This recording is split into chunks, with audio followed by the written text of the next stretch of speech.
welcome back to On the Soul's Terms podcast. I'm your host, Chris Skidmore. And today, Ryan Nielsen joins me for part 2 of our discussion on Iron John and the cusp of the 11th and 12th houses. It's a story packed so full of potent imagery that we had to turn it into 2 parts, and even then, this second part found itself ballooning out to a longer episode than usual. I can assure you, though, it's worth taking the long and winding path through this one. If you've just stumbled in by accident, you might want to turn back and listen first to episode 121, part 1 of this mini-series, where we go into the first half of the tale. If you enjoy Ryan's approach to stories and the stars, then head over to yourveryownmyth.com to find out more about his work and perhaps even book in a cosmos-assisted Dreamtime journey with him. Thanks also to Ryan's wife Holly, who provided so much material for these episodes, including the image on the podcast cover. Thanks again for listening in. I hope you enjoy the show.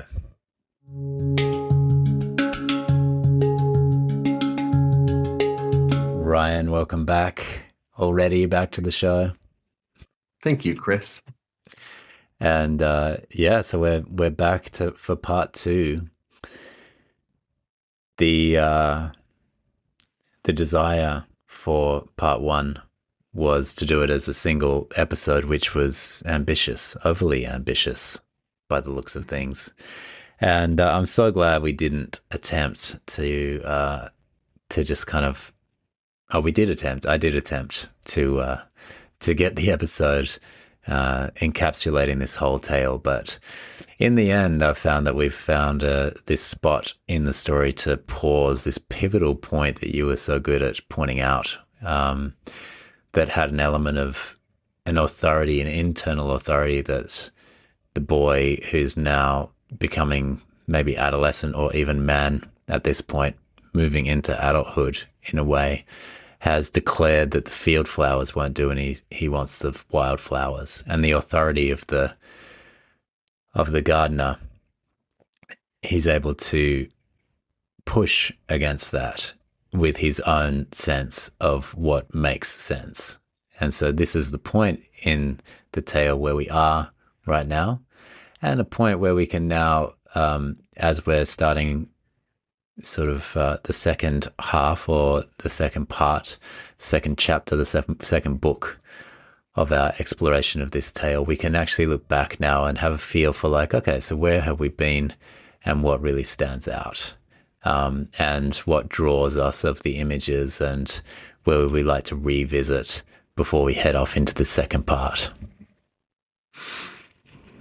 Yeah, there's that ordinariness of those wild flowers that kind of took my mind back to the wildness of Iron John, and especially something that you said in the first part, where when I had asked you about how you were holding the contrast of the deep pool and then the golden well, you made this statement that's just been percolating inside me, which was that, I'm paraphrasing, but it was along the lines that Iron John had something to teach the boy about the nature of water, because you said up until that point, water had been dangerous.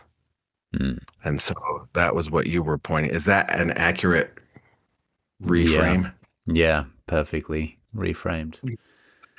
So I just think that's so beautiful about reorienting to water, and it made me really think about one of the images in that first part that we didn't get a chance to sit with, is when Iron John first takes the boy into the forest, and the first thing that he does is he makes a bed out of moss for the boy.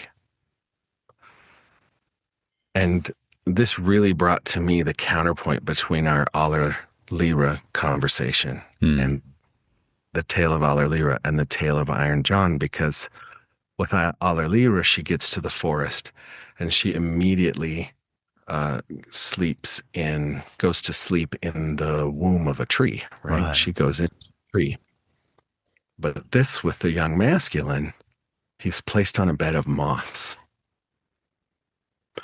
And I was talking to my wife, Holly, about this. And Holly, she's just way into plants. It's like her love, that and art. And that's, that's Holly. But Holly pointed out she's reading an amazing book right now by Robin Kimmerer called Gathering Moss. And it's an amazing kind of synchrony.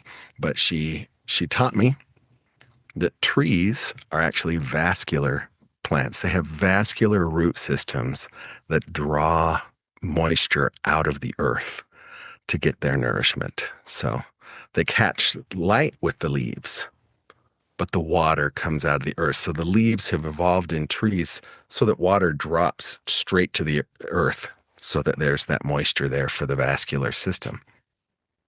But as it turns out, moss is completely different than vascular trees. So instead of drawing the water up through the roots, moss actually pulls water in through its shoots.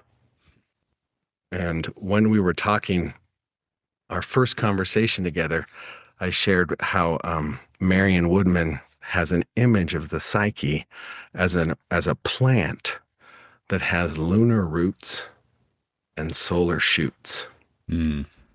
And so this idea of a vascular, we started to play with this idea of a vascular root system drawing from lunar depths. Mm-hmm. And this moss root system that's drawing water out of the sky, like from the rainfall and from, it gets really complex and beautiful, but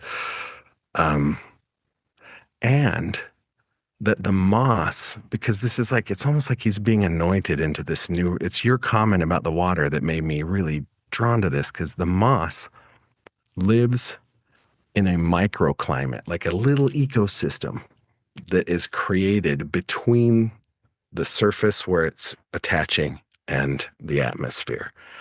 And that scientists actually call this a boundary layer. Hmm. And there's something about the boy not sleeping in the womb of the tree. He's sleeping in a bed of moss. It's like he's being gently initiated into this new relationship with water. And there were so many amazing things. I kind of went back through this moss book, but like when the moss is in a dry environment, which now we've had the deep pool emptied, it's been dried bucket by bucket. It, like the author of this book actually said that it curls in on itself as though it were lost in dreams. That's what the moss does. Oh my God. And that's exactly what the boy does in this tale. And that Iron John, anyways, prepared this bed for the boy.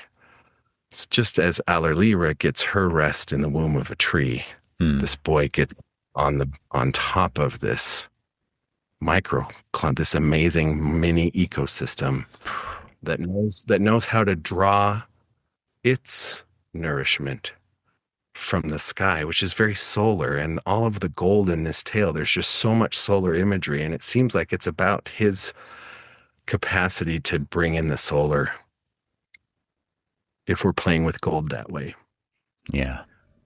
And then the other part of this that just absolutely floored me was that the moss itself, in its life cycle, it'll give birth to a spore. And that reminded me of the boy.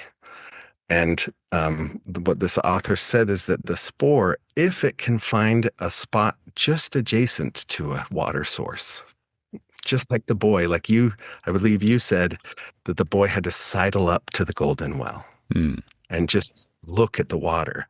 Well, the moss's spore sidles up to, like, at the edge of a new water source.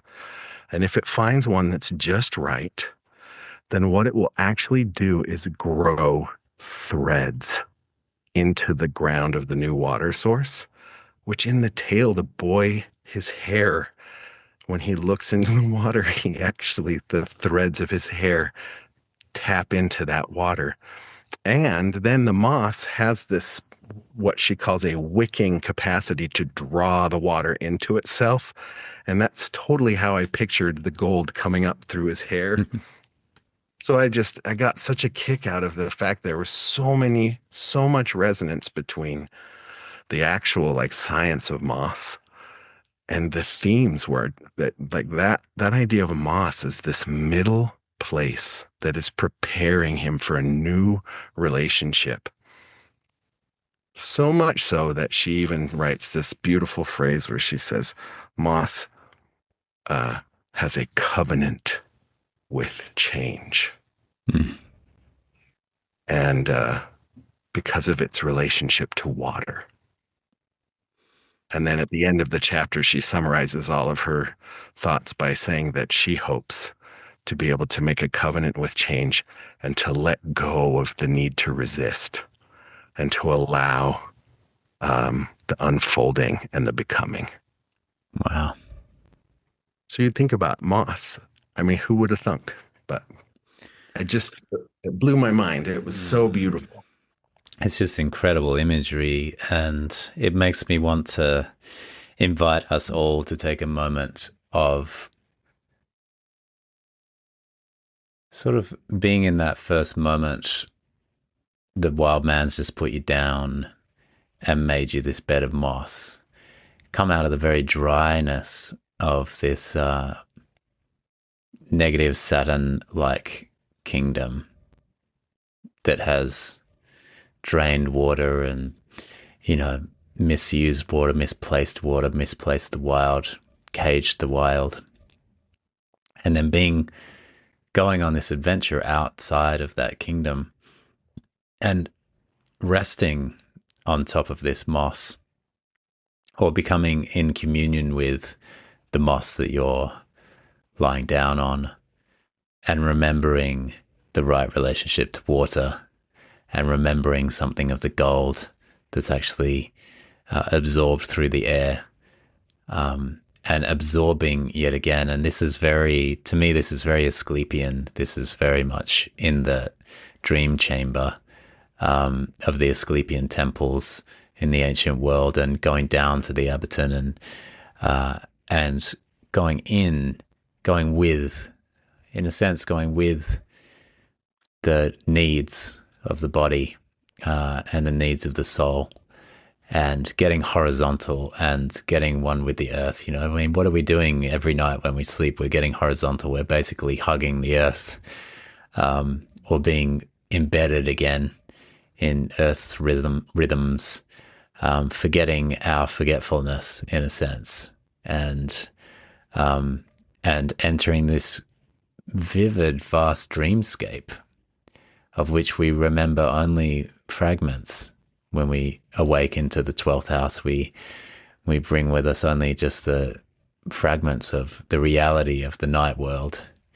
And as we go about entering the world, we forget and forget and forget, and then enact the day world, right? So there's something about this moss then that is bringing the sky and the earth, the sky father and earth mother technologies back into this beautiful harmony just on its own.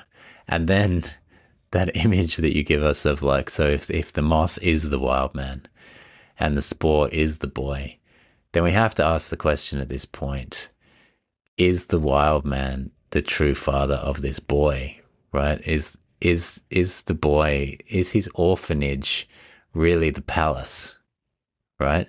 Mm. Was he already orphan and then finds father, in a sense, versus the other way around, where he loses father and mother and becomes orphan in the forest? It's a beautiful flipping around of all these images, the plant life and the moss life, and how it all flips around in what you're bringing to us today. So, wow. Yeah, I love that. Everything about, yeah.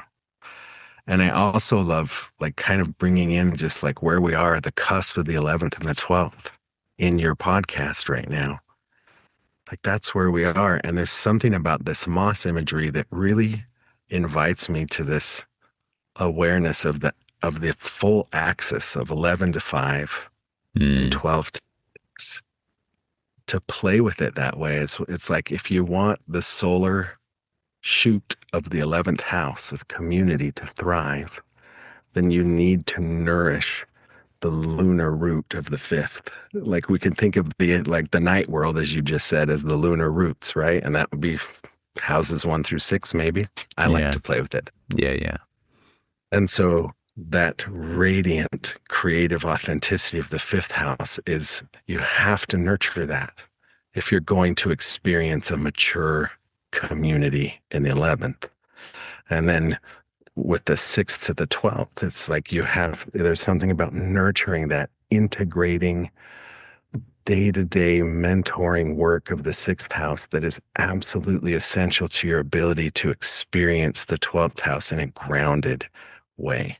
And I just love playing with maybe the first 6 houses are lunar in this sense, and the second 6 houses are solar in this sense, and that they are being held in the middle. In fact, I think that Jung, there's a beautiful quote by Jung where he says that the closest that he could come to diagramming the connection between inner and outer was to imagine them as 2 cones whose apexes both touch and do not touch. And it's like, that's an axis in astrology. That's the houses. 2 cones where the inner and the outer are totally related, and they both touch and do not touch. But there's something about that, the middleness of the moss and the astrology itself, and the way that this brings everything into the 11th of 11.5 and 12.6. I love that. It's such a picture of longing, and we're going to get into some of that with the wild man and the deep longing. But also that brought me back to moss, because as you say, as a boundary, but I don't know what your words were. I'm going to remix it to be a boundary dweller, who's at that boundary, is so close, but perpetually so close to that next world or the other world, and participating in the exchange between the moisture in the air and the land.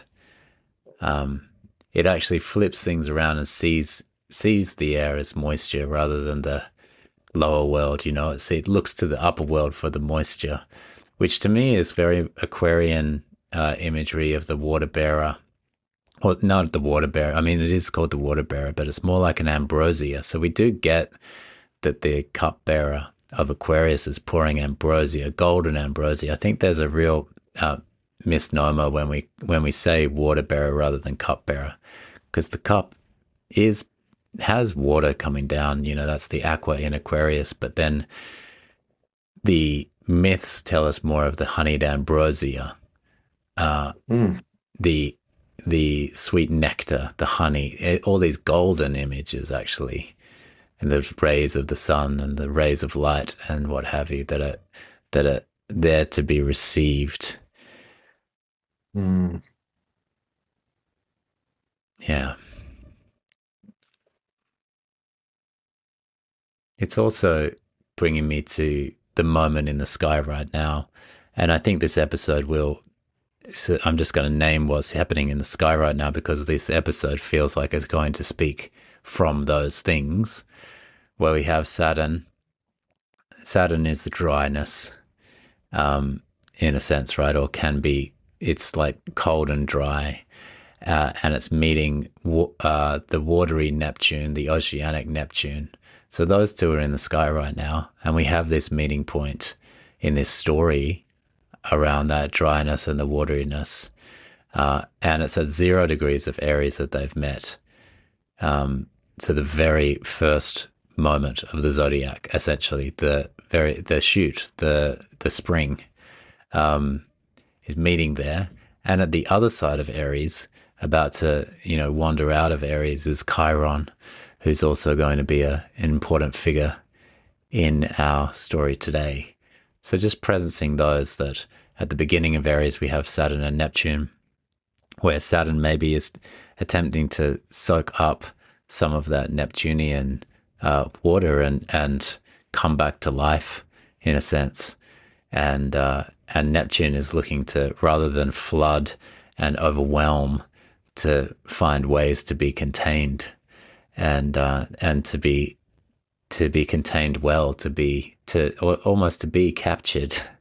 It's like a desire to be captured so that it can be of great use. And there's magic in that. There's alchemical magic between those two that is like desire. And it's inviting, sending shoots out to invite whoever wants to participate in that to participate fully.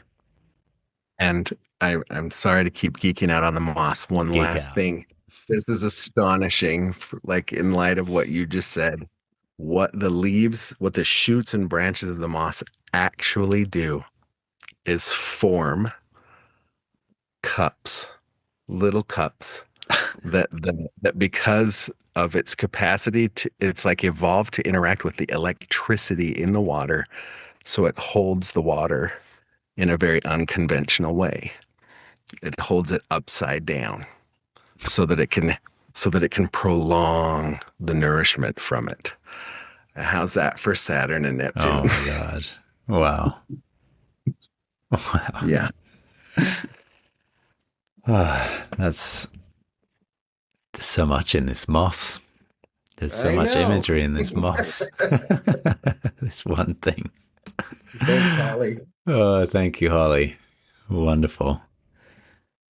Yeah. God, it's so great.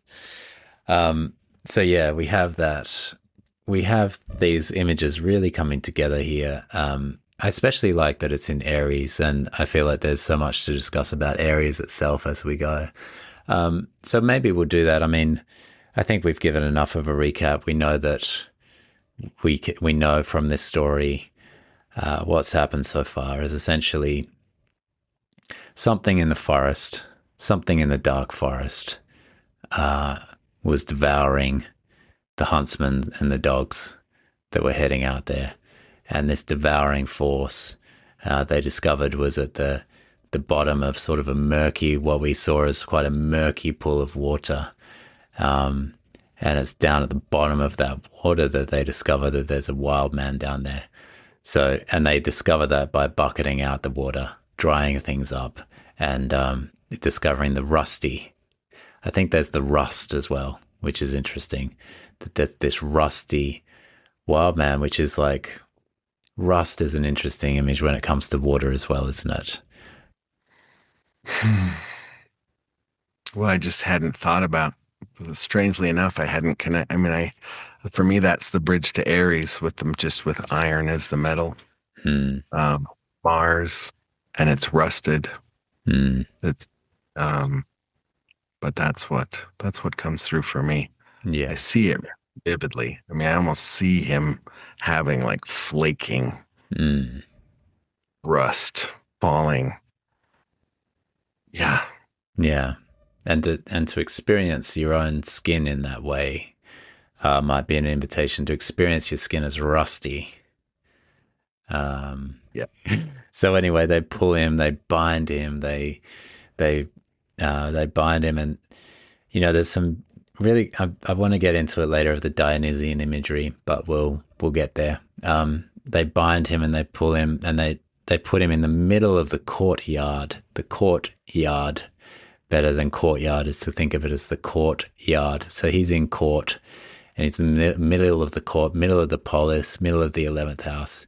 And now he's a spectacle behind iron bars, locked away. The key is under the pillow of the mother. And that's how things remain for a while. And people consider then the forest to be safe. And they go back out into the forest and can enjoy the forest again because it's considered safe. And the conversation about safety in this story is also a deep and complex one. So the king, when he puts the wild man in that cage, to open the cage is punishable by death. And so a big threat there. But of course, this boy, who maybe we can hear as the shoot that's come out from the moss that's seeking the edge of the water, finds an edge of the cage in which to play with his golden ball. So his ball of destiny is he's playing around with it. It slips from his hands. He makes that error and that mistake, apparently, that thing that apparently goes wrong, and it goes into the cage. And for 3 days, he tries to negotiate with the wild man. The wild man will have nothing of it. The only negotiation possible for him is let me out, which makes you think that he has a relationship already with this boy. The wild man was obviously never going to be stuck in this cage forever. And so he's pulled towards himself someone of likeness.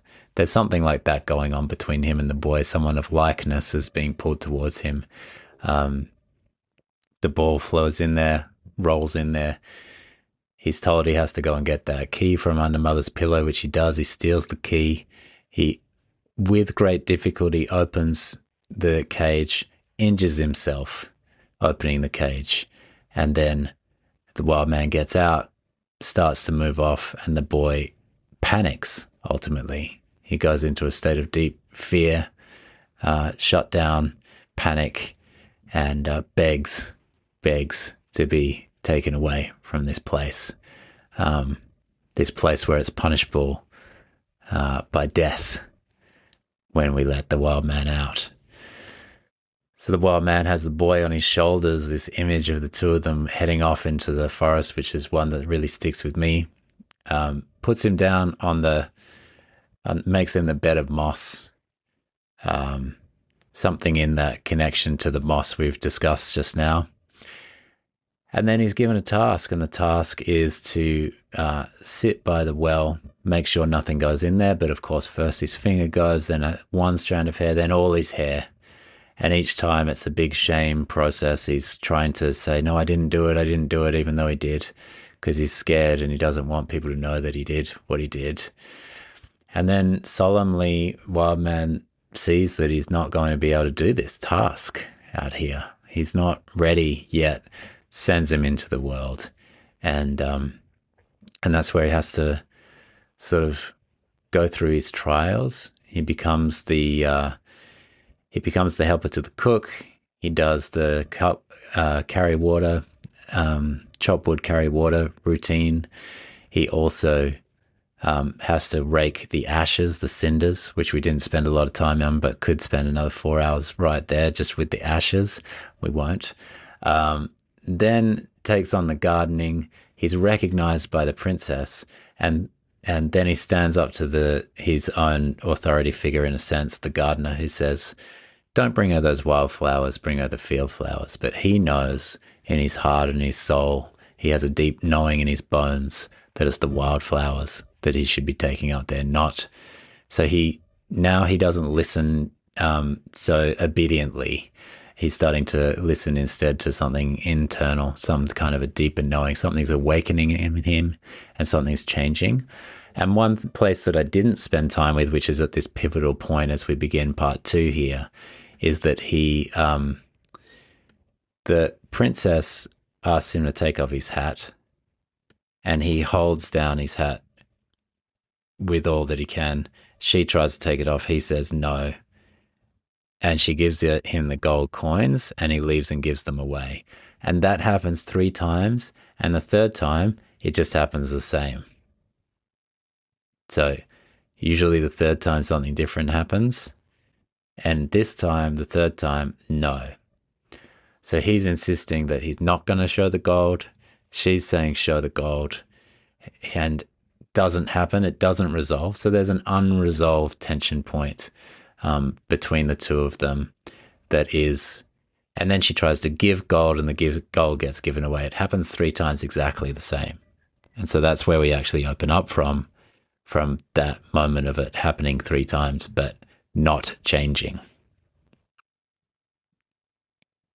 Yeah, and the reason I experienced the lack of change the way that I did this time was because of our first conversation when you mentioned that 3 is the number of change. Right.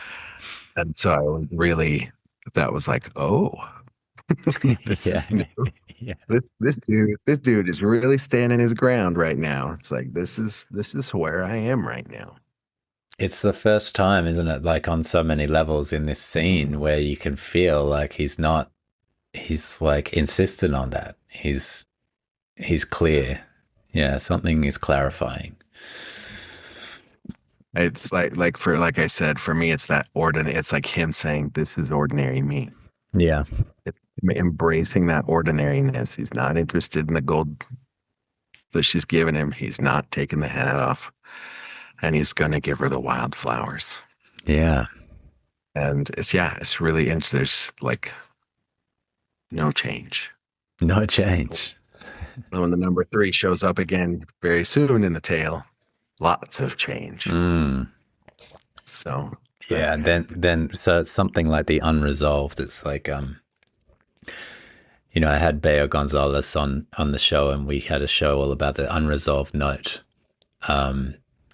She's like the Jungian. She writes some amazing stuff on Instagram and Threads and Facebook and things. She's got just the best posts, and it's always like Jungian material. And she talked about Tristan and Isolde, actually, the Wagner opera, and the unresolved note that goes on throughout just will not resolve. And then we have this moment here of like, this is not going to resolve this way. Something in this needs to be tense, and it needs to stay tense, and it needs to be like, she wants the hat off, he wants the hat on.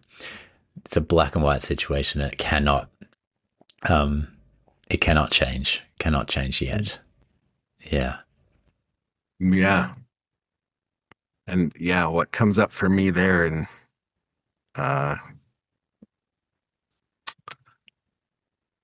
in the syntax of Western European music, resolution is paramount. Like the use of dissonance is used to create a desire, a longing for resolution. But in the music that I love the most, I'm kind of a jazz fan. The tension is heard as having its own stability. So like you embrace the tension, not because it creates a longing to resolve, but because it has its own beauty. Mm. And so I also see that. I love Western European music. I love like Wagner really will take you through all the cycles wanting to finally hear and finally you get it. It's very Yeah. It's stunning. I'm not throwing shade. If there's any classical musicians, I love classical music too. Yeah. But I also love this lens of like, well, what if the tension has its own stability and its own beauty? Mm. Not because it creates longing for resolution, but because it too is beautiful. That's a fun question for me. Yeah. And I mean, I'm in Bali, right? I spend a lot of time, well, most of my life in Bali and live there. And the gamelan is a tensional, discordant music that is circular by nature and lunar by nature. So the way it was described to me once is that it's always playing, and then you just step into the playing of it again, right? Like it's always in the background, and then you just step in and you start playing, and it goes with the gong, gong, and then ding, ding, ding, ding, ding, ding, gong, and then the gong lets you know that's the start, but it never, ever, ever becomes a solar operation. It's always lunar, right? It's always circular. That's amazing. I've never had a chance to study gamelan music, but it's widely like that was when Debussy encountered gamelan, that changed everything in Western European music. Really? It started to shift that way, and it was because of gamelan music. Wow. Yeah. Mm-hmm. Anyways, I love that. I didn't know. I love the idea of a lunar cyclical that you're just stepping into. Yeah, like it's there anyway. And then you step in and you can step out and you can step in and you can start participating with it. And then you step out. But it is a discordant thing. So for the Western mind, it's like, when do we get to no, you never, it's going to keep doing that. And that's what it does. It's lunar music. Yeah. Love it. So we leave it there with those two. Actually, I actually really love that. I've spent a little bit of time. I've spent a little bit of time this morning just on this part where we left off, and I'll read this line. On the third day, things went just the same. On the third day, things went just the same. She could not get his cap away from him, and he would not have her money. Things went just the same on the third day. Things went just the same. It's like, I know you were all thinking it was going to change. Yeah. It did not. But nah. And then it just goes into not long afterwards. The country was overrun by war. So we take a really sharp tonal shift in the story, and we get into there's a war. And, there's danger, and the kingdom that he's in is in danger. And the enemy, it said, it's superior. It's a superior enemy, has a mighty army. There's really little hope. And so it's a tricky time for this village, for this kingdom. And the boy, who was now not such a boy. I mean, one thing I want to focus on is like the change of life phase of this is what fairy tales do so well, right? We're in a short story, but yet we've gone for the 8-year-old at the beginning. We've moved on in his life through these scenes. So we know that some of these scenes are taking years, actually, right? Like it's walking us through years of his life, phases of his life. I even found myself imagining that his hair was growing. Right. Yeah. It became really important for me by the end, but interesting. Yeah. So the boy is like, he's like, yeah, I'm ready for this. I'm ready to go. So he says, well, I'm a grown up now, and so I'll go to the wars also. Only give me a horse. And the others laughed at him and thought this was a ridiculous idea. And so then they said, well, when we're gone, we'll leave a horse behind in the stable for you. Go get it. And when he does go to the stable, he sees this horse that's led out to him that is lame of one leg, one foot. And it walks with, I know you love this, it walks with a limped foot, and it goes hobblety jig is the way that it walks. But nevertheless, he gets on the horse and he rides this kind of 3-legged horse out into the edge of the forest, and then gets up the forest and yells 3 times, as he's been told by Iron John that he can do. He yells 3 times, Iron John. And Iron John comes out and says, what do you desire? And he says, I want a strong steed, for I'm going to the wars. And Iron John says, that you shall have, and still more than you ask for. So he heads back into the forest, and then, moments later, he comes out with this mighty horse. It gives us the image of it really breathing heavily out of the nostrils and can hardly be contained, this steed, And he gets on there, but also coming with him is a whole army. And so him and this whole army of warriors, they race out into the field, and the king and his men out there are not doing well. A lot have been struck down. They're about to be overpowered, and just out of nowhere, it's very Lord of the Rings.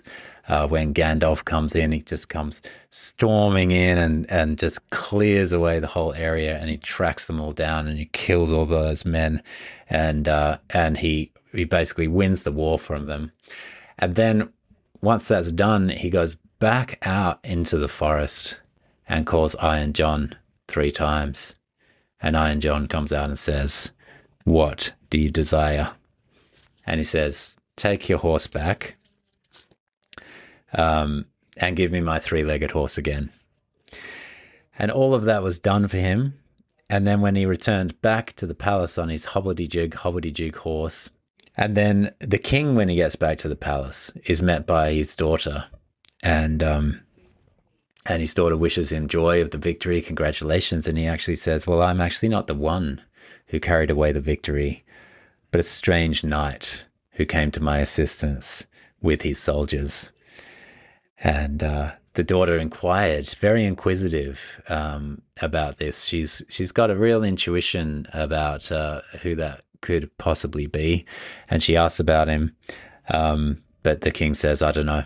Nobody knows. Nobody really saw him. He came and then he went." And then, so as the boy comes back on his three-legged horse, the men are all laughing at him, and they say, "Oh, here comes old hobblety jig coming back again." And they say, "On what hedge have you been sleeping this whole time?" And he says, "Actually, I did the best of all, and it would have gone very badly without me." And then he was still more ridiculed. So that's this section of the story. Yeah.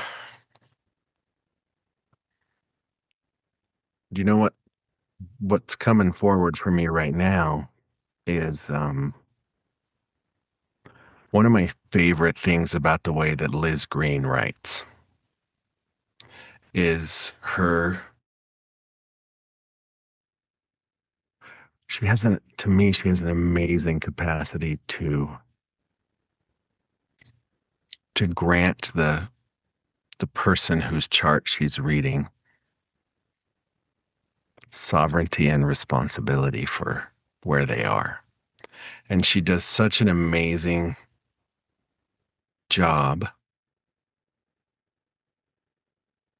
speaking to our capacity to collude with outer voices, and that outer voices actually can only hurt us to the extent that something in us colludes with those outer voices. And it's a very hard thing to talk about, I think, especially in our culture right now. But I found something so liberating about thinking of these archetypal forces that way. And that's, to me, the theme here is this dude riding a hobblety jib. Yes, I love that. That's such a triplety sound. The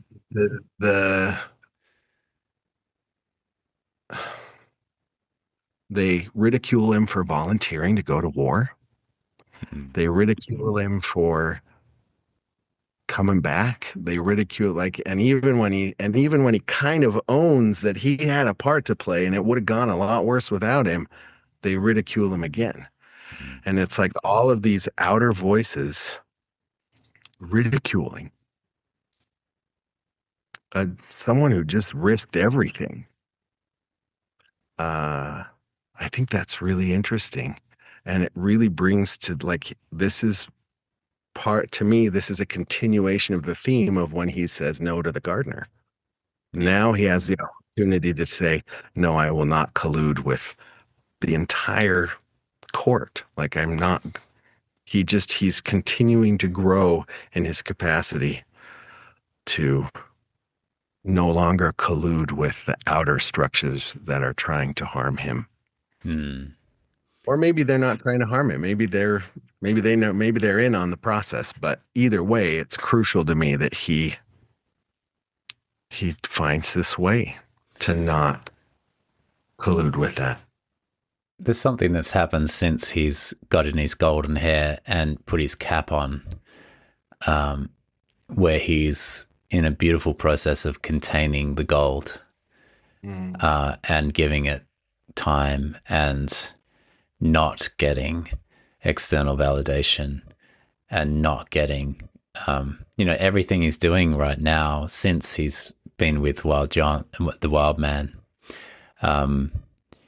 Iron John, since he's been with him, something has happened. In a sense, something happened with the moss even back then. And when he did apparently fail the task, although there's something about the task that had inevitability, and then he did need the shoots of his hair, the threads of his hair did need to participate in wateriness, and he did need to get the gold that was inherent in water. Maybe the ambrosia and the water bearer is the same thing, right? Maybe the gold is actually there in the water. And so he's now has the gold, but he knows on a soul level, he knows in a deep interior way that it wouldn't suit him, it wouldn't work for him to have exterior validation just yet. And so he's working through that. But this is the first time he also makes a statement to say, like, it would have gone much worse without me. This is the first time he's saying, like, I actually am pretty badass. Um, Yeah. you know, but Hmm. it doesn't matter to me particularly whether you know that or not. But I'm going to say it anyway. I'm going to tell you. I got some, I got some skin in the game now. But he still has to maintain his interior sense of worth. Because there's an impending tragedy if at some point in here he's recognized. It's like it would be devastating for his journey, right? There's something about the gold that was earned quite early, that he needs to make sure he's harnessing and containing. There's such a beautiful containment inside of this story that's going on. Yeah, there really is. And you see that wisdom too in the way he returns the Yeah. what I think of him going to Iron John. It's like going to the archetypal forces, like to the deep instincts and saying, "Hey, I need your help right now." Mm. And and he gets the very help he asked for, right? He And gets more. like Giant John's like, and more. Here you Mm. go. Like this reservoir of the collective, your collective ancestors, you're here. Um, like we got you. And they show up for him in a big way. But it's so different from other tales of people. Oh, I can't believe the name slipped my mind. Help me, Chris. Who's the king that gets the white bull and promises to sacrifice it Minus. back? Yeah, Yes, this thank is, you. yeah.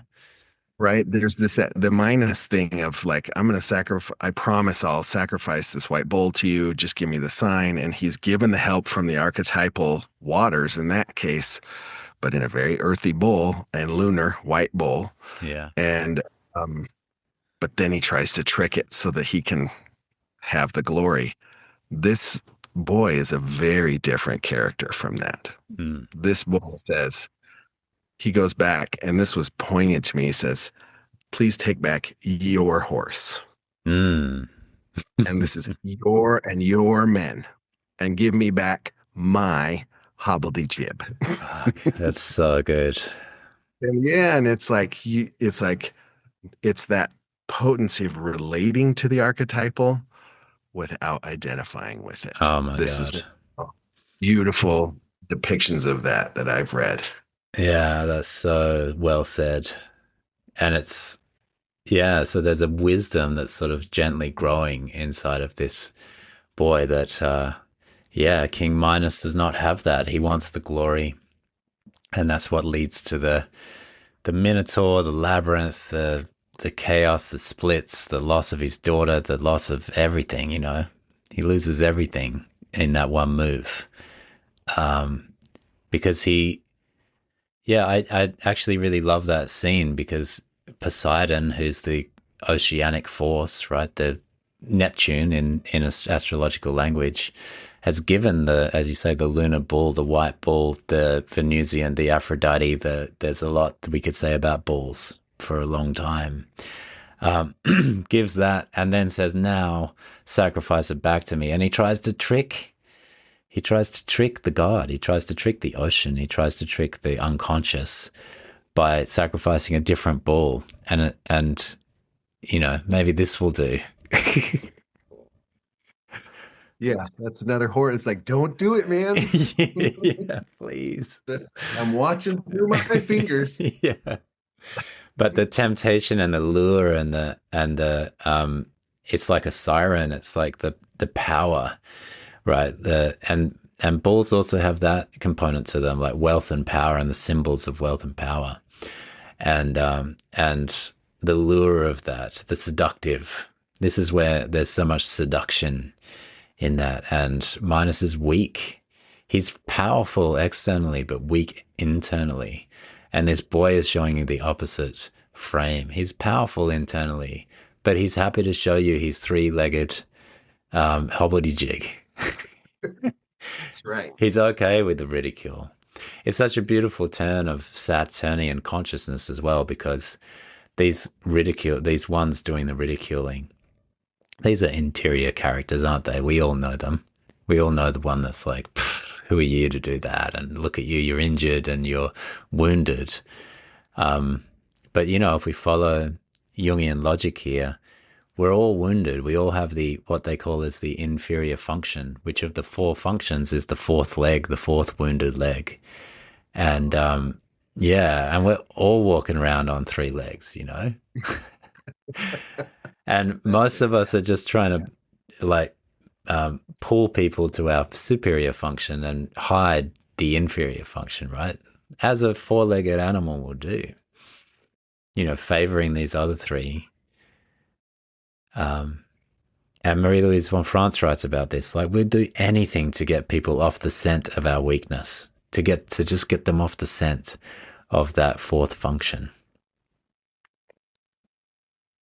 But not this boy. But not this boy. Yeah.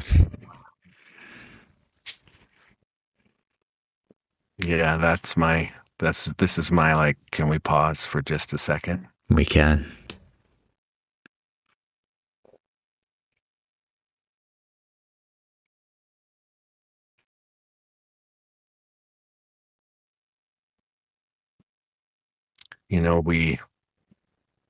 Before we started recording, you were talking about desire and longing. This is where it's like, for me, is feeling that. It's like, oh, I hope that there's something of this boy in me, in us, as a society right now. And it's like that need for, like, this is my hobblety-jib. Yeah. Like, we need that so much right now. Yeah. And it's interesting because the fourth function, the inferior function, that happens on a personal level, and it can happen on a cultural level. And I think the story actually talks about a societal structure where the water, if we think about the four elements as the four legs as well, the watery element is the weakness of this place, but also the gift. And that is like, this is like Chiron 101, when we're working with Chiron, when we're working with the wound, when we're working with inferior function typology and Jungian psychology. The fourth function is always unconscious. We can't pull it up to the conscious, but there's gold there. And I mean, that's a pure statement about this story, isn't it? That's the well. There's golden fish and golden snakes in that well. And in moss flavor, his hair is what goes down there and soaks all that up. And then he hides that. Wow. Yeah.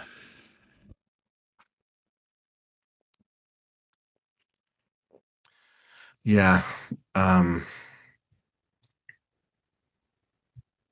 It's that gold in the inferior function. I'm thinking of, like, prima materia, the raw materials of life,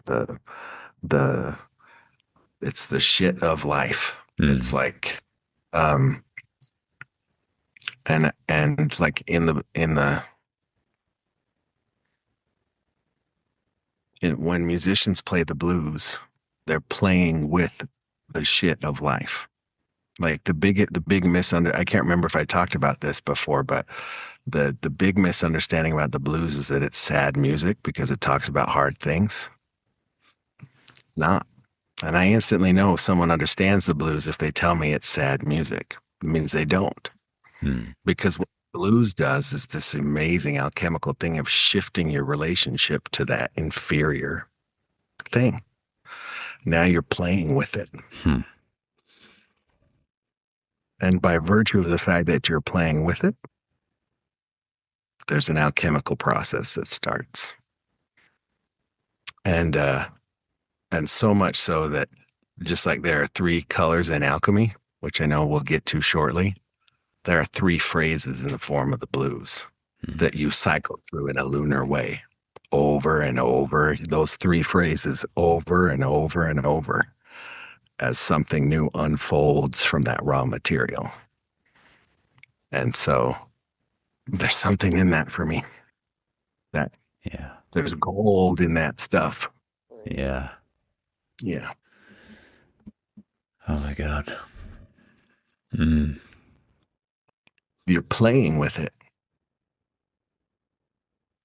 Marian Dunlay likes to say, where there's curiosity, there can't be trauma. Like the trauma can't be activated if there's curiosity online. This is all, yeah, I always come back to Hermes for that as well. That Mm. Hermes, his whole thing is that he doesn't experience shame. Like if you look through all of Hermes's myths and stories and everything, it's impossible for him to experience it. It just doesn't register for him. So when he's gone out into the world and he's stolen his big brother's cattle and he's sacrificed them and he comes home at dawn covered in mud and blood and he's only a day old, he's like 24 hours old at that point. His mother chastises him and says like, what are you doing? You're going to be the ruin of all of us. You know, what have you done? And he's in his mind, in his soul, he's like, this is who I am. You know, and he turns straight back to his mother, who's the biggest authority figure in his world at that moment, right? And just says to her, like, what's your plan for getting us out of this cave? I have a plan. I'm already executing it. We'll be out of here by the end of the day. We're back at Mount Olympus where we should be. But he's straight up just like bold faced, turns to her and just like goes right back at her. You know, it's like that freedom of the voice, right? That I think we long for, to be able to say back to our critics, back to our internal critics, back to the hobblety critics of the village that tease us after we've done something that's actually pretty cool. And just to be able to say, like, I'm me, you know, like, and I'm unfolding me, and this is great what I'm doing here. That this is the stuff I'm playing with. And I know it's not perfect, and it's not meant to be perfect, but I'm meant to play, you know, and it's that playfulness, fifth house, right? Coming back to our desires and our joys and our what gives us pleasure, as Vive Oldham talks about a lot. What gives us that joy and that pleasure in the fifth that can propel us into the world, you know? The golden ball. That's the golden ball. Yeah.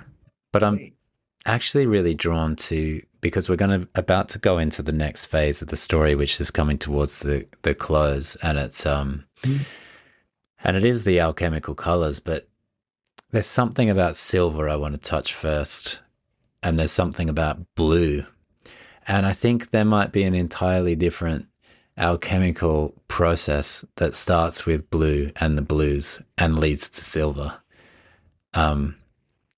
That I and this is very new thoughts for me from our conversations and from your picking up that the wild man has gold and silver in abundance, and he just says it one time.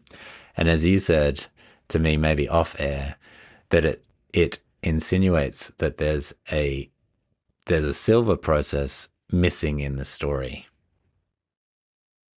So I'm wondering if blue and the blues and blueness and Hillman's obsession with blues or the color blue, as Thomas More discussed with us on the podcast, is like, does that take us into the silver? Well, I know that I mean, Hillman's writings on alchemy are so interesting to me because when I started studying astrology, I was struck by the absence of lunar centrality, actually, because these are two luminaries, but virtually everything I could find. And I have a bit of a problem. So, I mean, I read a lot, but everything was like the sun. It's all about realizing your sun. Everything was so solar. And for me, I was just like imagining what it would have been like for our ancient ancestors to see their two luminaries. And everybody said, like a lot of people that I've read would write about how the moon is like the reflected light of the sun. And I feel like maybe that's like a pseudo-masculine overlay to what's happening intrapsychically. I know that that's the science, but in the psyche, might there be two sources of consciousness, two luminaries? And I think Hillman really wrestles with this beautifully. When he talks about the anima, he frames it in the language of silver and lunar imagery. Mm. And he even makes this really an audacious, I guess maybe a post-Jungian statement, but he makes this audacious statement that he believes that she is the source of consciousness. And he walks through this whole thing of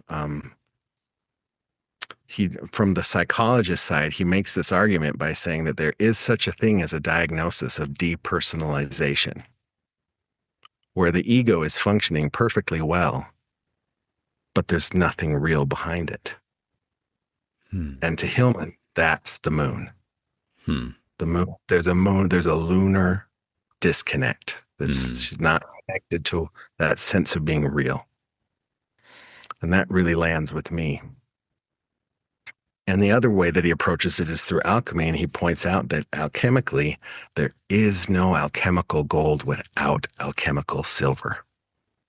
That the two have to come together. And he plays with the imagery of the silver as like the backing to the gold that gives it reflective capacities, and that also makes it so that it isn't so malleable that it can just be damaged by anything that hits it. And without this gold, it would not become the lapis. It would not become alchemical gold, which is different than pure gold. And I thought that was fascinating. Wow. So in this tale with this, there is that mention of silver, and that felt really important to me. Yeah. Yeah. Yeah, it's almost like there's a side story that goes off from this story into another dimension or something. Because, I mean, they say the golden apples of the sun and the silver apples of the moon, and we're left often with the golden apples, which are coming up. And it's like how to say yes and also, right? Like yes to the gold. There's so much golden imagery here, and yes to that, and the whole alchemical process of turning prima materia, as you said, the base material, which is sometimes lead and sometimes actual shit, into gold, as the alchemists were trying to do, which is that deep interior. There was a recognition that in order to do that, one would have to turn the interior shit into gold. But as you're saying, like, well, first we would have to enter through the silver. And it's actually interesting because in the second house, I use the story of the handless maiden. It's a story that I've spent a lot of time with, and many others have.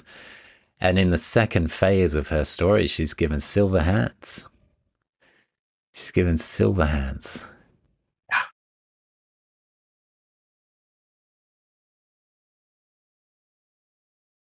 Which is such a potent image, actually, because they're so useless as hands. You know, it's still metallic, right? So it's the pretense of feeling. It's the pretense of Luna, in a sense, to have silver hands. It's the image of, if only she could feel. Yeah. I feel it that way too. It's like absolutely breaking. There's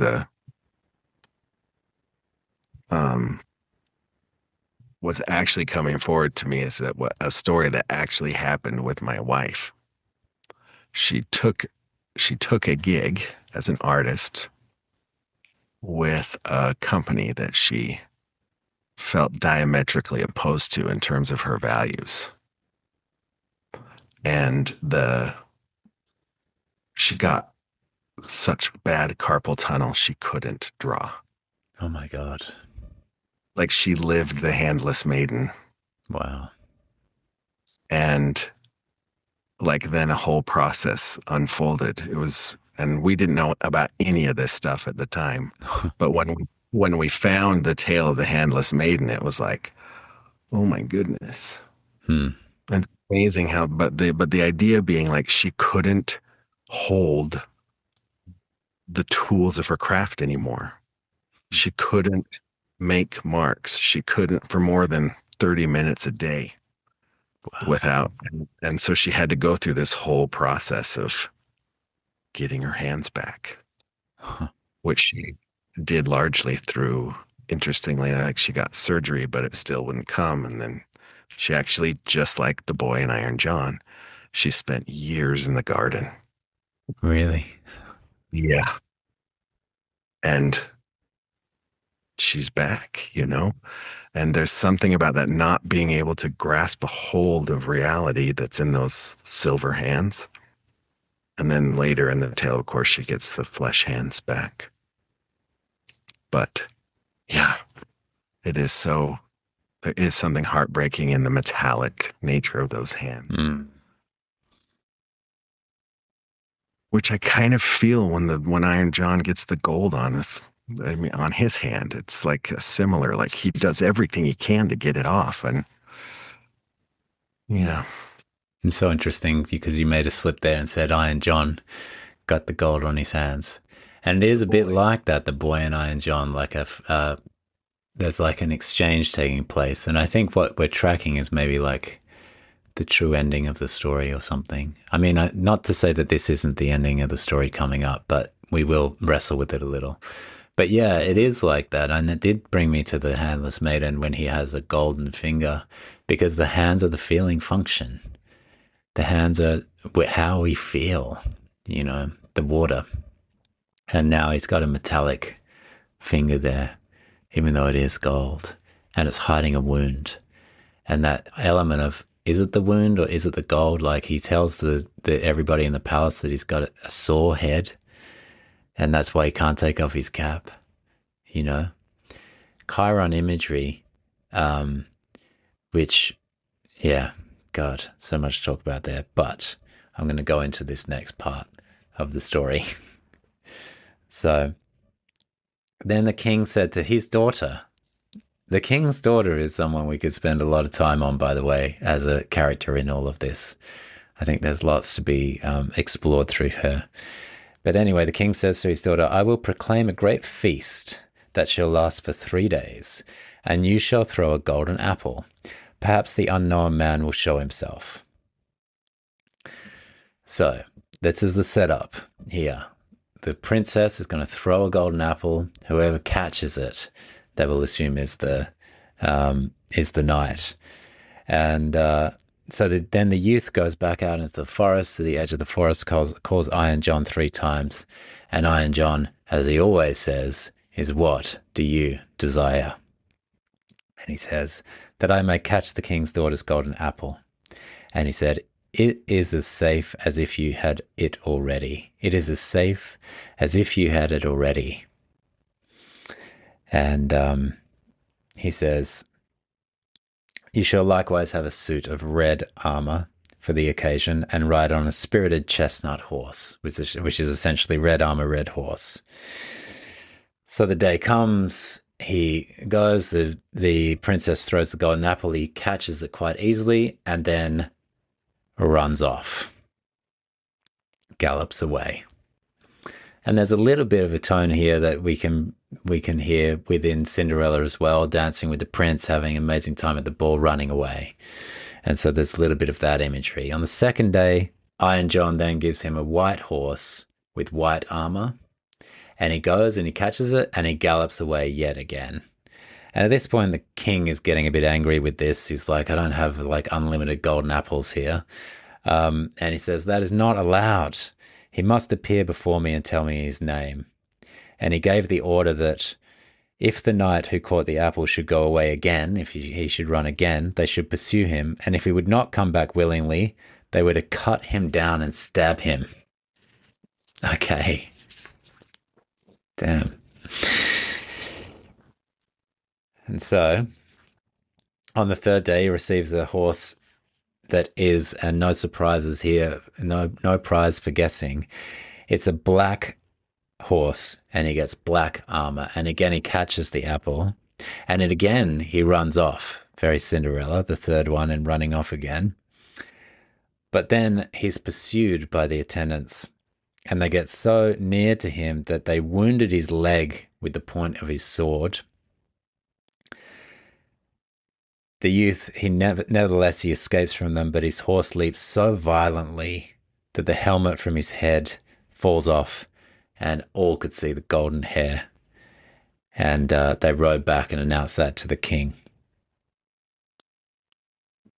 So that's this section. Yeah. Hmm.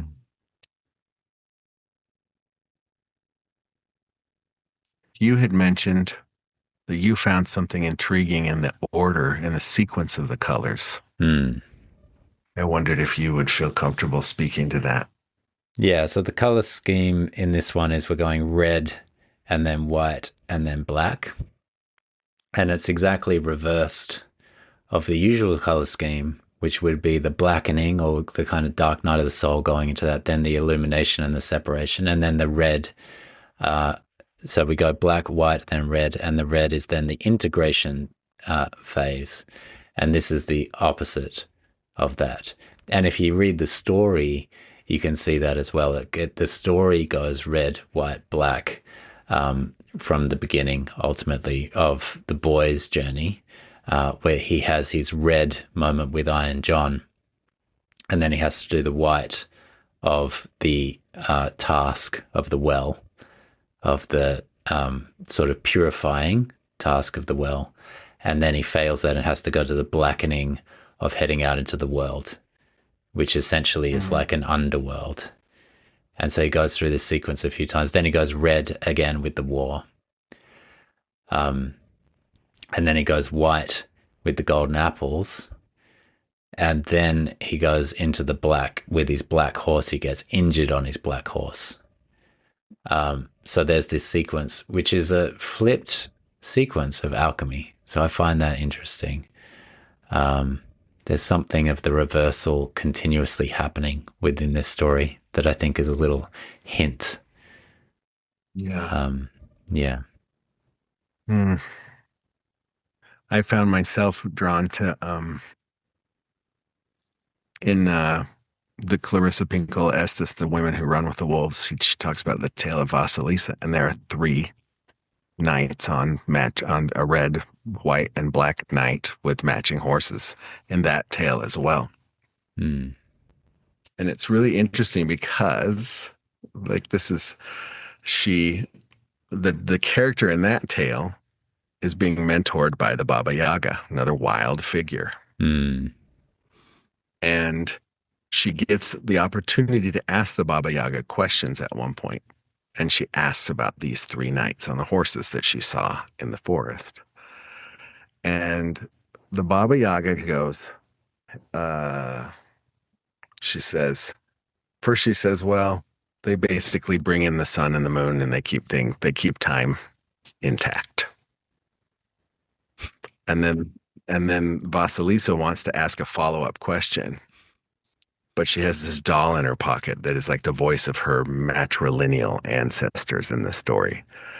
And it's like, don't ask the follow-up question. Don't do it. And it's like this beautiful moment of like, you need to accept the non-rational. Mm.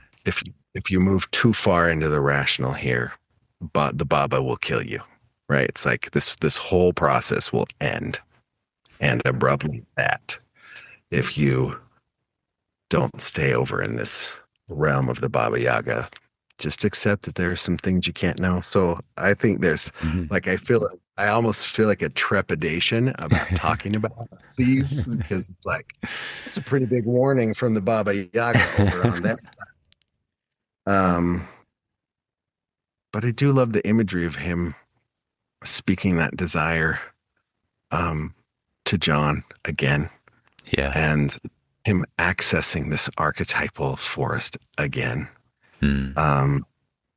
So he does have this relationship with the archetypal because he's kept that kind of, I guess, humility intact. Yeah. That allows him to draw on it. I did jump over, I don't know how we're feeling with time. I did jump and find the passage where Clarissa Pinkola Estes talks about the three colors. Would that be of interest, or do you feel, how are you feeling? Let's do it. I mean, yeah, let's do it because I think that's important. Let's go there. Okay. So this is from Women Who Run with the Wolves. And she points out that she says the colors, they each have their own death nature and life nature. Black is the color of mud, the fertile, the basic stuff into which ideas are sown. Yet it is also the color of death and the blackening of light. Black even has a third aspect, that world between the worlds. It is the color of descent and a promise that you will soon know something that you did not know before. It's kind of fun with the way that it's flipped, right? Because is that the black is the last one, right? Yeah, the black is the last one this time. So Yeah. I loved those words for that. Yeah. The black is the promise that you will soon know something you did not know before. So he's about to know something. Mm-hmm. The red, she says, it's a sacrifice, rage, murder, the tormented and killed, and yet also vibrant life, dynamic emotion, arousal, eros, desire. Medicine for psychic malaise. It rouses appetite. And throughout the world, there's a figure known as the Red Mother. She is the watcher of all things coming through. Propitiated by those who are about to give birth. For whosoever leaves this world or comes into this world has to pass through her red river. And I thought that to me is where this image of Aries gets really potent to me. Yeah, true. Because I think I've met, like, my wife and I are so interested in these Neolithic images. Like when something in the human psyche came up with such potency that people had to make marks. What were the first ones that we know came through? And one of the first ones is this mark of the chevron, the V shape, which is like the vulva of the goddess. It is the place of emergent life. It's the place of birth and of newness, but not like Disney-fied birth, like birth in all of its everything, the whole gamut. And it's like it's like we always talk about Aries and the ram and competitive and war, and it's not, those aren't part of that archetype. But if you take off all the things we talk about, if you go back just a little further in time, it's like, and you look at the Aries glyph, it's like you're staring at the chevron. You're looking at at least 30,000 years old. And it is the place of emergent life. It is the birth of spring. It's pretty astonishing. And not trying to prove it historically, but I find so much richness in considering that imagery that way. And it sort of helps me wrestle back the war themes here to look at the color red this way. That this is the Red Mother as the watcher of things coming through. So this moment where he gets on that red steed and puts on that red armor, this is new life. Like there's a birth of some kind. We're watching things come through. Yeah. Yeah. Wow. It's so potent. Yeah. I love this reworking of Aries. I think it's so valuable in this moment where so much is going on in Aries as we begin a new cycle of Aries, both in Neptune, the redreaming of Aries, and Saturn, the containment and the pulling together of Aries, this energy, like this force, like how do we use that well? How do we sort of use that life force to be galvanized into coming alive out of a malaise, out of a mass hypnotization moment in history, and sort of like wake up and go, shit, there's so much to do here, like look at all the stuff we got to do. Let's get busy. Oh, but also let's rest as well. And, like let's reconnect and get, it's this kind of like, let's get born. Let's get born again. And so good to just feel the redness in life, the redness in Eros, the redness in things coming together, the redness, the two-ness of the Chiron, as far as like two things have come together to create something new. That new thing gets birthed. And I'm remembering the golden ram that comes down against Phrixus and Hele and the twins, or the brother sister, and the sister Hele falls off the back of the ram, falls into the Hellespont and falls back to the ocean, And so we're looking to see what else is down there in the ocean. One is the wild man, one is the feminine, this is the archetypal world to say like, that's never going to die. But then if it's exiled, then it's going to come back in its demonic form.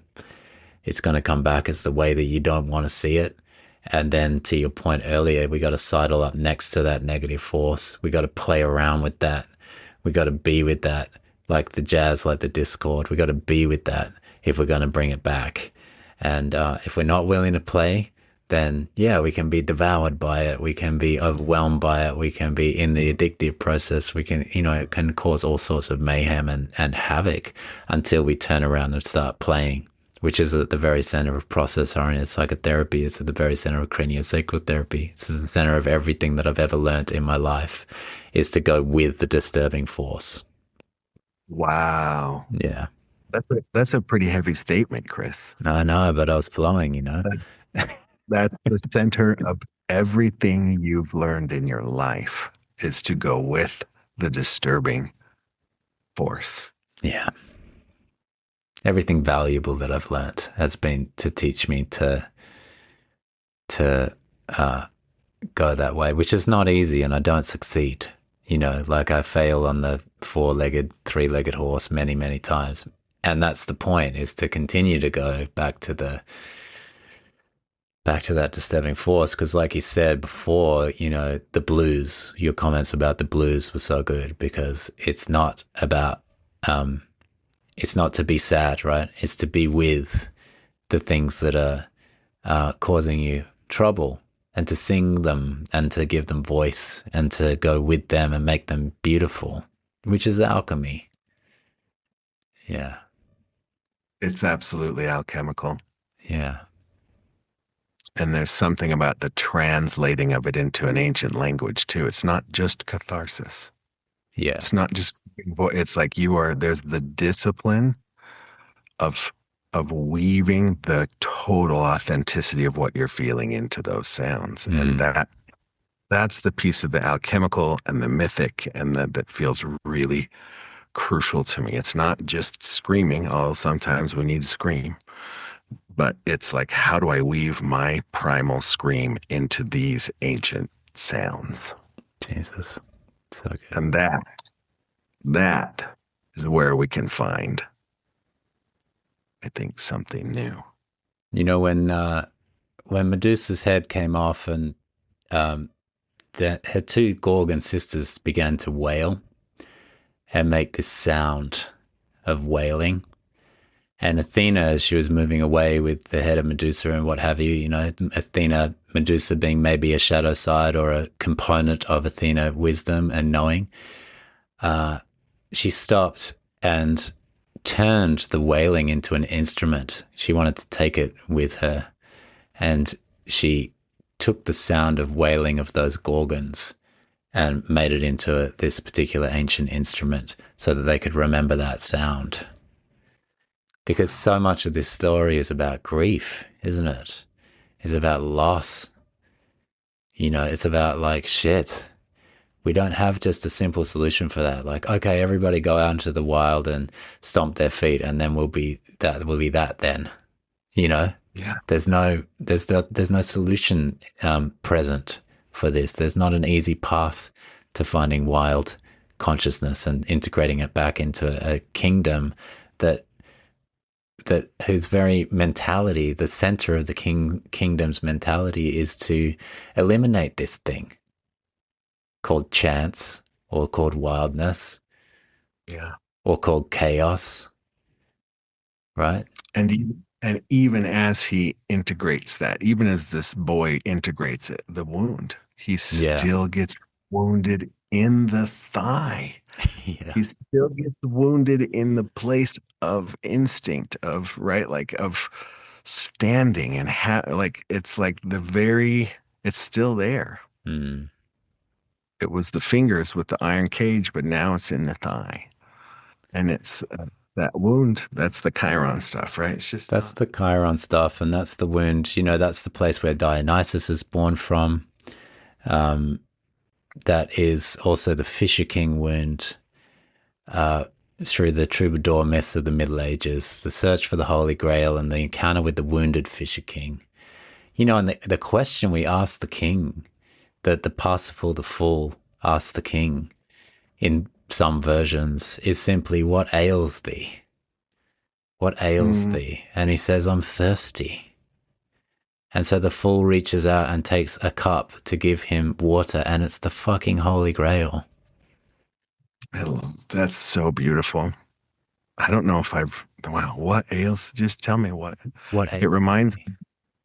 yeah, in Inanna, right? In the myth of Inanna, Ereshkigal is in the underworld and Mm, she's just wailing in grief. And the sky god Enki, who I love this dude, he's my favorite Saturnian figure because he's a sky god that still plays with the earth, which mm, is a great positive Saturnian image for me.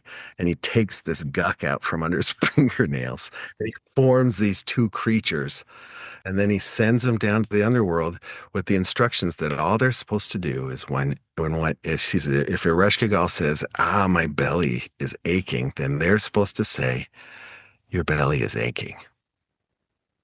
yeah, Oh, this is what hurt. This is what ails me. And their job is to say, "This is what ails you." And they yeah. just reflect. It's like the most beautiful, Mm, just mirroring empathy. Just like, I'm not trying to take it from you. This is what ails you. mm, Yep. Tell me what ails you. That's what yes, that's what ails you. And mm, there's so potent in that. And that is what leads to the rebirth in that myth. If it yeah. weren't for those two little earthen, Under the yeah, fingernails of the sky god, yeah, and so then that's so, yeah, the flipped imagery and what ails the Fisher King is that he's thirsty, which is a desire for water. Wild man's constantly asking, and we need to constantly be asked by the wild one, "What do you desire?" You know? And similarly, what ails thee is the wound part of that desire. What are you longing for? What's missing here? You know? What's missing? And he's thirsty, which is a deep desire for water. yeah.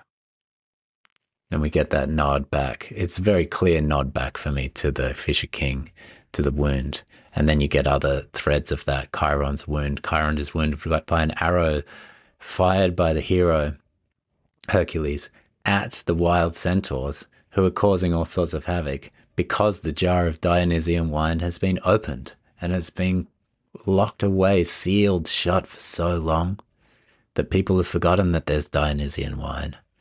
When it's opened, all hell breaks loose, and the hero's arrow that is dipped in the blood of the mother monster, the Hydra, wounds him in a way that he won't heal from. Yeah. It's such an array of images. It's such It an is. array. There's so much there, and just the sense of yeah, this is another like Liz Green thing that I love is that she says the wound of Chiron is different than a wound that comes from Saturn for her. It's like Saturnian wounds, you remember where they came from. Mm, Like they have, you know. But Chiron's wound is like you're bumping up against life itself. mm, fuck. Yeah. Like some things aren't gonna heal. But she also points out, and I think it's with Asclepius, because doesn't he end up trying to raise someone he successfully raises from the someone from the dead, right? Hippolytus, whose name means the loosened by horses. His name Hippolytus means loosened by horses, and he's drawn and quartered by four horses. And it's Hippolytus that he brings back from the dead. So she asked this beautiful question of like, because this he did not. I'm getting the word. Is it Asclepius. Asclepion? Yeah, Asclep- Asclepius. Or, yeah. Asclepius. Thank you. Yeah, yeah. Yeah. Asclepius does not have the wound that Chiron had, Yeah. and maybe if he had, she muses, maybe he wouldn't have had the hubris to try to mess with death. It And was Chiron's great warning to him. It was Chiron's great warning to him when he started messing around with those things. His mentor warned really, him, yeah. His foster wow, father. He said, I don't want anything to do with that. wow, I didn't know that. Mm, Okay, well, we are going to make our way to the end of this tale now yes, and wrap things up because we must, unfortunately. right, yeah, I know. Yeah, yeah. Um, so okay, so then the next day, the daughter, the king's daughter, still so much to be explored about her, but she kind of remains in this holding of the feminine position here and the intuitive knowing and that what she's doing, what she's seeing, what she's witnessing, what she's participating in is interesting. But anyway, she asks about the gardener's boy, and and the gardener says he's at work in the garden. The queer creature has been at the festival too, and only came home yesterday evening. He has likewise shown my children 3 golden apples, which he has won. So there we go. He's been found out, and then the king summons him now because the daughter goes and tells the king. The king summons him, and he comes again with his little cap on his head. But the king's daughter went up to him and took it off. So there's the 4th time. There's the resolution. And then his golden hair fell down all over his shoulders, and he was so handsome that all were amazed. Are you the knight who came every day to the festival, always in different colours, and who caught the 3 golden apples? Asked the king. Yes, answered he. And the apples are here, and takes them out of his pockets and returns them to the king. And he says, if you desire further proof, you may see the wound which your people gave me when they followed me. But I am likewise the knight who helps you to your victory over your enemies. And then the king says, well, if you can do all these things, you're clearly not the gardener's boy. Tell me, who is your father? And he says, my father is a mighty king, and gold I have in plenty, as great as I require. I well see, said the king, that I owe many thanks to you. Can I do anything to please you? And he says, yes. He's very clear now. That indeed you can. You can give me your daughter to wife. And the maiden laughed and said, he does not stand much on ceremony. One of my favorite lines. He does not stand much on ceremony. But I've already seen by his golden hair that he was no gardener's boy. And then she went and kissed him. And then we can discuss. His father and mother came to the wedding and were in great delight, for they'd given up all hope of seeing their dear son again. And they were sitting in the marriage feast. The music suddenly stops. The door opens, and a stately king comes in with great retinue. And he goes up to the youth, and he embraces him and said, I am Iron John, and was by enchantment a wild man, but you have set me free. All the treasures which I possess shall be your property. And so ends the tale. And so ends the So tale. I love that he gave the golden apples to the kids again. Yeah. That's just so, he's just like, golden, I don't care who gave me the gold. Here, kid, go play with this. Love that. And I think one of the things I was really drawn to, because I feel like the wound at the beginning in the kingdom of his father is very much the split upwards. Like I actually found myself writing a thing out um, because the pseudo-masculine tends to believe that the answer to all problems is just more sun. Mm. Are you drying up? Then hold your roots up to the solar light. See if that helps. Place the instinctual in a cage in the courtyard. Is that not helping? You're probably doing it wrong. More sun, more spirit, more ascension, higher, strive, do, push, reach until we've reached for perfection for so long, but no healing comes. Of course, no healing comes from a manic obsession with transcendence and fleeing upwards. Mm. We're left holding a deep split. Either the hierarchy is wrong about something, or I'm broken. In fact, I'm so broken that I can't be fixed, not even by a perfect system or perfect teachings or a perfectly loving sky god. That like just came pouring out of me while I'm thinking about this, because that split, the injury is up into the head Mm. and even in the tail, right? The gold is in the hair and he's hiding it. There's something up in that.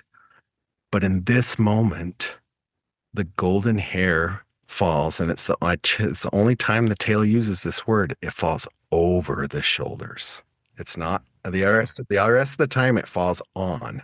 Mm. This time it falls over. So I feel like there's this image of the golden hair going past the bridge where the split from the body happened and reconnecting the two.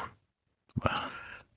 And I think for a lot of us, that's kind of our process. Like I have a friend named Gillian Demertis, who's a brilliant therapist in Ireland, and she talks about how for some people, they really need to put together a framework that's quite solid up here in before they can risk going down. Mm. And there's something about her talking about that, and then this imagery of the hair finally falling down over the shoulders, like the connection is kind of restored. Mm. Yeah. Wow. Thank you for reading that to us and reflecting on it so deeply. There's, when you mentioned that, the image of Medusa that I just brought forward sort of came as well, like the restoration and the splits and the cut off head and all of that image suddenly just sort of rushed back of like something that falls over that and restores that split and sort of reaches for the Holy Grail and tastes the water again and has a relationship to water again. Wow. Yeah. And the tale alludes to that, doesn't it? The hair falls into the water, into the Yeah. grail. Yeah. And then yeah. And finally, the coupling of shame and newness gets decoupled. Like this is the moment in the throughout we've been in this place of every time newness tries to come in, there's ridicule. There's like that shame motif through the whole tale. But now he's completely owning this newness. Yeah.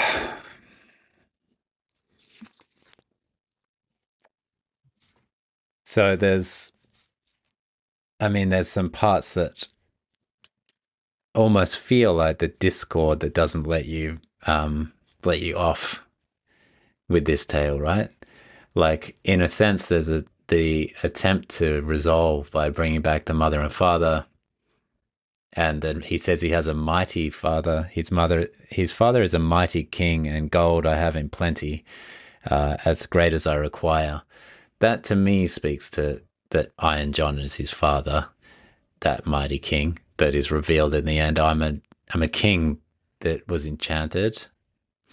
So there's some images there that wrap it up so neatly that it feels like that's the discord in the neatness of it. That the parents are coming back, and it's kind of like I mean, Philip K. Dick used to play with this a lot in his stories of like offering you the wrapped up ending, but then making you wonder if like this is just the dream again or something, or this is not the real ending. He would play with that. If you watch Minority Report, that was one of the Philip K. Dick stories that Mm-hmm. he's been put into that machine and in a dream, and he's dreaming that ending, and the movie's just showing you that ending. That's Right. this that's this kind of ending to me. You know, like the gold and the silver and the treasure that's in the story is before this part, right? And Yeah. there's a I feel wrapping up that's like, huh. well, and there's even textual clues that that's not really maybe how this story originally existed for a while, because you pointed out in part one, it actually says that Iron John sits the kid down and says, "You will never see your mother and father again." Uh-huh. Yeah. And then here it's like, and then the mother and father. And Yeah. yeah, I had a huge visceral response to this because, like I said in the part, it's like that the mother and the father in the opening did not, that's not a mother and father that were No. going to show up, celebrate. And No. like, it's all, yeah. So I couldn't agree more. I totally was like, when he said, "My father is a mighty king," it's like, that's Iron John. Yeah. Yeah. Yeah. And it's almost like, um, yeah, it's just I'm left with like, huh, what happened here? That's all. You know what I mean? I'm left with like, huh. And that Iron John is it was an enchanted king and not actually just like the riches that he has is the wild, and all of the textures that we've been given are sort of like unraveled at the end. But I'm sort of not. I mean, I'm always like honoring the story and honoring the myth, but also you have to look at something like that and go like, hmm, I'm just going to reserve a little bit of like, I know that there's some dismembered pieces of this story, which is very 12th house actually. And it happens in my conversation with Melanie Reinhardt that's coming up, where that we have an internet connection issue. So some of the gold that she's sending through gets like distorted and you can't get it and you want it, but you can't have it. It's like that. And I feel like this is like a dismembered ending. It's like, yeah, just go back in the story and spend more time with the moss, spend more time at the well, spend more time with the process of this boy giving away the ducats or the golden pieces and giving away the golden apples and the wild man at the bottom of the well. It sends me back to the story and says like, it's like lunar in that way of like, just walk back through the story and walk forward and walk back and let it be gamelan rather than Western um, resolve. Yeah. I kind of, yeah, I love, yeah. I, but, and maybe if to offer it, I guess we can offer it some grace that way is say that's a pretty effective way to Yeah. boot us out of the timeless place. Yeah. Yeah, Like exactly. it wraps it up like that, and you go, "Wait, what?" And all of a sudden, wham, you're back here. We're right back here. Yeah, So, exactly. so maybe it was a brilliant move, a Yeah. storytelling move. But I think yeah, we'll give it a little bit of that. Yeah. yeah, I had a, yeah, that's probably good. Well, I mean, the line that I've got here is that the music suddenly stopped. Hmm. I think Yes, it it's did. I think it's gamelan. I think it's a gamelan story. That's perfect. Yeah, so we're gonna let the music suddenly stop, and we're gonna call it a session here, Ryan. And I just want to thank you for these two incredible explorations in these last two episodes, and I've been really enjoying wandering Iron John with you. So glad I heard the instinct to reach out to you. So glad that you heard the call and responded positively and came along for the ride and led the ride and was led by the ride. So thank you, my friend. You're so welcome, Chris. Thank you so much for the invitation. I, yeah, I loved this. So, It's wonderful. And I just want to give you the microphone here, Ryan, to tell us because uh, when we did Ella Lira about 6 months ago, um, you were just sort of working on your website and it wasn't quite up yet, and it was something that you had almost launched. But I realize now that you've got this beautiful offering for the world around life myth, and I'd love for you just to tell us about that, because I want listeners to find your work and to be able to work with you and know about what it is that you do. So please tell us. Thanks, Chris. Yeah, so the new website is yourveryownmyth.com. And I just love, like, the thing for me that brought me into astrology was this sense that there was actually like a set of mythic stories alive in the sky that was holding you as you came into this world as a separate being. And so that's basically the impulse behind it is an embodied. It's really not. I think what I would like to emphasize is that my it's not purely cognitive. Like it's very much an embodied experience. Like number one for me in working with people is that their sovereignty remains completely intact. And I think in astrology, sometimes it can get dangerous where people are willing to use these images, which are so powerful, ancient, and use them to like tell people what it is. And so for me, this is very much about trusting the wisdom of the body of the person and following its resonance as we weave together different containers for holding their life experiences. And one of the things that really came alive for me is I realized, like with a tale like Aller Lyra, it's so full of astrological imagery that there's a way of taking these tales and finding like your individual version of them Hmm. in your birth chart. And so I've spent just time with about 6 myths and fairy tales where we can go in and like look at like clues to like Inanna's descent. We can look at your chart and find very individualized clues to soulful descent, to rerouting in authentic soil, and then the ascent. And like it's like it added a whole nother dimensionality to hanging out with people on their charts. Yeah, so and then I'm really drawn, kind of like we talked about with Aries today, to finding a way to reroute some of the imagery into like the ancient feminine, like these marks of, yeah. Hmm. And it really opens in just whole new depths to engaging things that maybe can get a little stuck. So, yeah. So that's, if you want to find me for my astrology, it's Your Very Own Myth. If you're looking for coaching, it's Your Very Own Life. If you want to hang out with my music, I'm at Ryan's Trumpet. I have a new album on my YouTube channel, which is like a dream team project for me with musicians I've loved for decades, and plenty of the blues there if you want to go hear the blues. Um, and then you can find my wife Holly's art at artistholly.com. Yeah, and then Holly and I will actually be, my last thing would be, Holly and I are going to be presenting at the 11th annual symposium on art and psyche at the Limerick School of Art and Design in April. And then I'll be presenting the week after that in Aix-en-Provence in France. And how cool would it be to, if someone has been looking for an excuse to go to Ireland or France, I would love to meet you there. So come on out. Remarkable.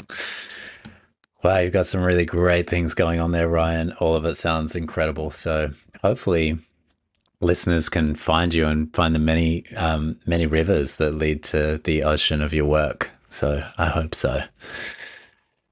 Thanks, man. And thanks again. Yeah, thanks to everybody that listened in to this journey. We'd be really keen to hear from you and hear, what's been showing up for you. Come over to Patreon to chat about it with us. And yeah, and the music stopped. And that was that. Thank you so much, Chris. Thanks, Ryan. Till next time, whenever that might be. Yeah. Thank you for listening to On the Soul's Terms podcast. To support the show, please consider leaving a 5-star review, sharing with friends, or becoming a patron at patreon.com/onthesoulsterms. Until next time.